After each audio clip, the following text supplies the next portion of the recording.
আল্লাহর নবী সাল্লাল্লাহু আলাইহি ওয়াসাল্লামের এই কথা বললে আমার কলিজা কাঁপে। নবীজির এক আশ্চর্য হাদিস আছে, পুরা শরীর শিহরে উঠবে বাস আল্লাহর নবীর এই কথা শুনলে।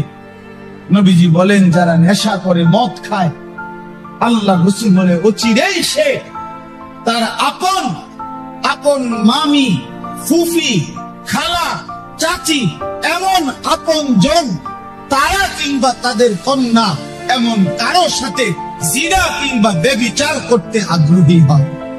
ওমান শারিবাল খামরা ফাকাদ ওয়াকা আলা আম্মাতিহি ওয়া খালা। রাসূলুল্লাহ সাল্লাল্লাহু আলাইহি ওয়াসাল্লাম মদ খায়, নেশা করে, সে অচিরেই তার খালা, মামি, ফুফি, চাচি এমন আপন জনের উপরে চড়াও হয়।